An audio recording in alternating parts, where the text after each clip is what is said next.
Certainly hasn't been the year that any of us expected, and tonight, again, our kids laid it on the line for us, especially defensively in effort, and got us a couple turnovers, and we struggled a little on third down. That was about the only thing, and allowed them to keep the ball the entire third quarter. But offensively, it's just there are zero excuses of how poorly we're playing at times, and we really struggled to protect tonight. They did a really nice job. You have to give them some credit, but we have struggled offensively, and that is unacceptable the way we're playing.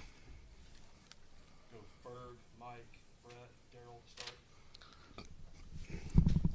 Hugh, why do you think that your offense struggled to throw the ball as much as the Kentucky team has really struggled this season against the pass? Just didn't seem to get it downfield very often in this game. No, every time it either, again, I'll probably need to watch the film. I could be wrong on this, but it sure seemed like from the clips I saw, the times we've got to turn it loose, and most of the time there wasn't enough time for him to feel comfortable to turn it loose. Now, they played a ton of quarters coverage or cloud coverage where they were protecting the roof pretty well, and we've been able to run the ball effectively against that all year, and we're doing that. Truthfully, the last possession of the first half and the only possession we had in the third quarter. But then you get, to where the time is running down and you don't feel comfortable just taking a chance of running it all the time. And we got in those cases, and we just never could protect against their twist games. And we'd get something going, and then obviously have a sack and get a negative play that killed the drive. So in a game like this where the possessions are very few, it felt like you're going to have to protect, and we certainly didn't do that tonight. Coach, you gave Ashton the start tonight, but you pulled him late and then ultimately went back to Ashton. Yeah. Can you walk us through Ashton's performance tonight and the decision to pull him but then put him back in? Yeah, he should have turned some loose in the first half, and then we wanted to see if Jackson could come in and give us a spark.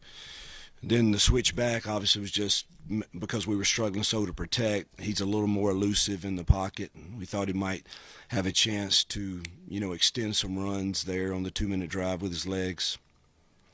Coach, after tonight, are you concerned about losing the confidence of this team moving forward? I'm concerned about that after every loss in today's time, particularly how we've lost games and how close we've been to winning games. That's always a concern that you have. And I'll say this about the staff and what I just told the kids in there is they can hold their head extremely high, how they've prepared and how they've come to work and the effort that they've given, particularly on defense. And I thought special teams played well tonight too. They can hold their head high, and they've returned every week and prepared and gone to battle again. And they deserve, better results than we've gotten this year. And that's sickening and frustrating and just heartbreaking. Coach, when a defense like Kentucky struggles so much all year and has a successful game plan, it looked like when you guys came out of the huddle, you ran some really effective plays. When you didn't, they almost looked like they knew what was coming. Talk about that. Walk us through that.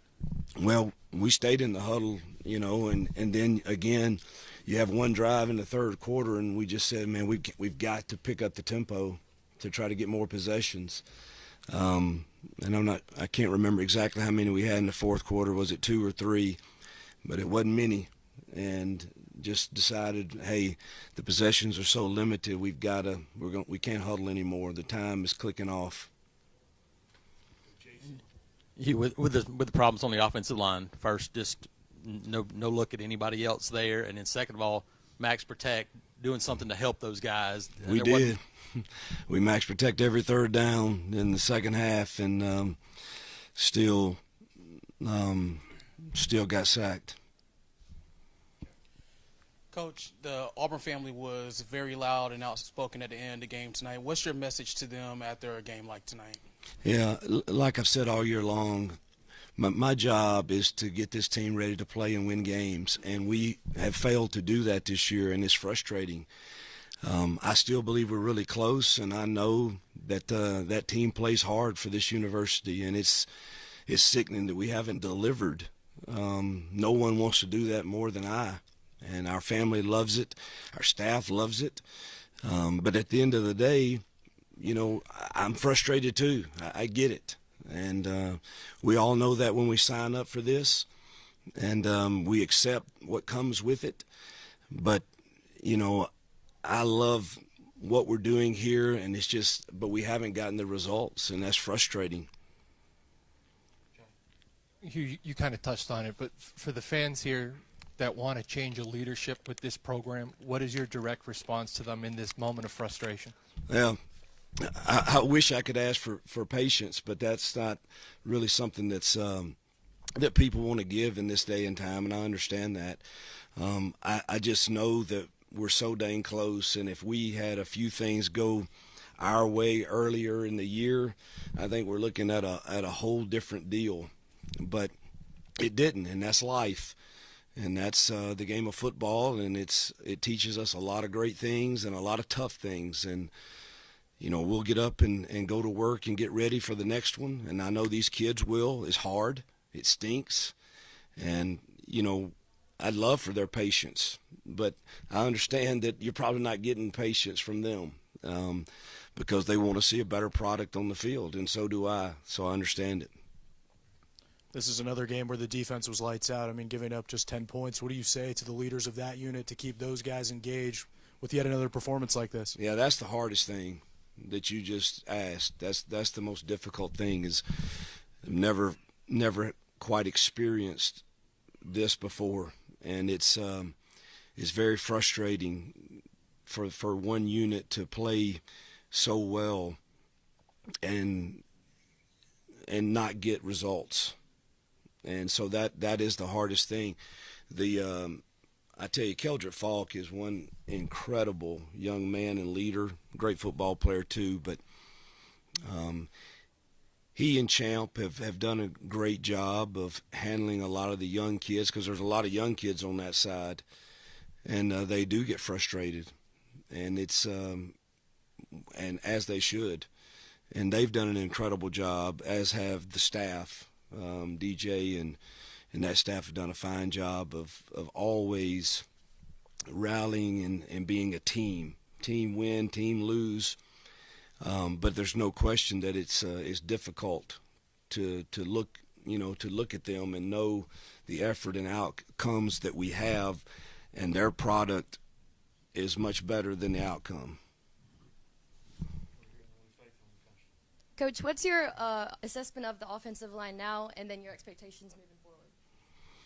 Well, again, without watching the film, we took a pretty good kicking tonight.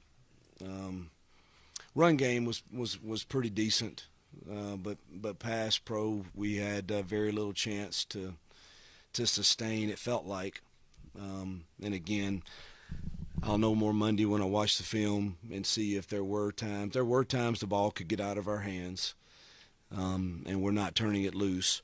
But there's a lot of times that there was pressure there pretty quick. When it comes to scoring points, the offense has had a hard time actually scoring points. What are you? That's how you win a game. What are you guys going to do moving forward in order to score touchdowns on the offense? We've got to figure out a way to give our quarterback either time to deliver the ball or turn it loose if that's the case. And we've worked on that the last 3 weeks, and we still are struggling to either turn it loose or in the protection scheme. Obviously, running the football helps, and just throwing RPOs, that would be really nice, but it got into a possession game in the second half where that really wasn't feasible. If you have one negative run, you're behind the chains, and we tried it one possession, and I think we had a 1 yard loss, and now the clock's running again, and so we've got to shore up our protection and get quarterbacks to deliver the ball. Do you feel like you and your offensive staff have held your side of the ball the same accountability, the same attention to detail as they have on defense? We've discussed that the last 3 weeks, and I assure you it's something that I know for a fact has been elevated and demanded, and it's just it's not showing up right now on the field. Yep.